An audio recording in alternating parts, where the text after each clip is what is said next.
if someone's thinking about being a referee or official in some sport, what's like the number one piece of advice you give to someone that's pursuing a career in that? Well, I think the most important thing is dedication. You've got to really be dedicated to what you want to do.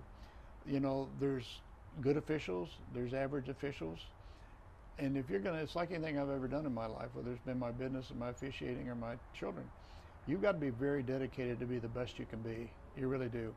Officiating is a very, very difficult job.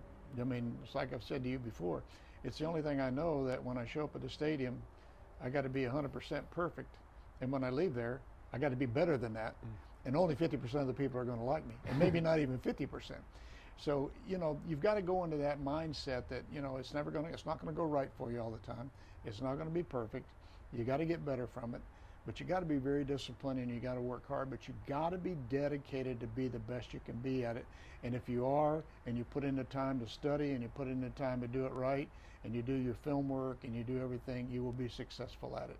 And you can understand and accept the fact that once in a while you're going to be wrong, and you'll get better from it. If you try to fight that feeling that you're never right, you're never going to be successful.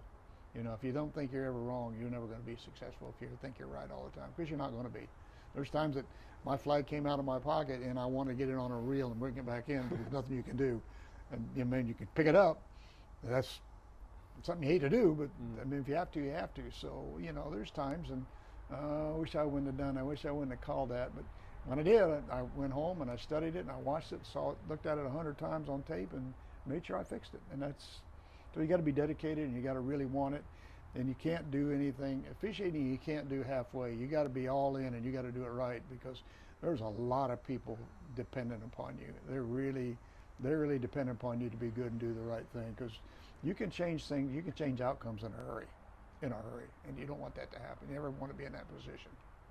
It seems like the perfect profession, well, an aspect of it, perfect profession for someone that doesn't want attention, because if you do it well, every time you throw that flag, you're drawing attention to yourself. So if you've done what you're supposed to do, the attention, I think, kind of fades away pretty well.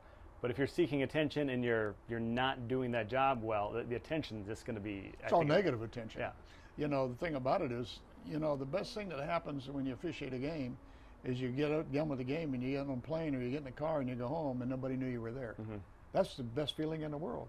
When we refereed the Super Bowl, we walked in that locker room after the Super Bowl and we knew that we were not anywhere part of that football game. And that was a great feeling. Nobody knew we were there. Nobody said anything. There were some big moments in that game, and the players decided the game, and it's all anybody wants is stay the heck out of the way, let the game be decided, and enjoy the moment. And that's what I've always tried to do. And, you know, it'll work if you take the mindset and do it right. Another thing I think is important is that when you do want to go into a career like that, go to the people that have been there. They can help you so much. When I got done officiating the NFL, went back to the Southeastern Conference for 5 years and helped teach the guys and do stuff, and they were so bought in to what I do and what I could help them. It's just like with the Northwoods League with my career with the umpires. They are so bought in to do it the right way, and I've got a world of knowledge. I mean, I've got 46 years of officiating. I got a world of knowledge to share. I got nothing. I don't have a dog in the fight anymore. I'm just here to help you. I'm not here to criticize, and I'm here to make you feel bad. I'm here to make you better. I got a world of knowledge, and if you'll listen, I can help you. And I always said, if I can get to one person, if I can make one person better, and I can make one person advance their career, I've been successful. If it's a room of 100 people and I get one of them, I'm happy. And that's a sign of a giver. I feel like I'm that way too, where if I can do anything that helps anyone ever, Right. That's just like, okay, this is what I want to do. I'm here for you. I'm not here for me.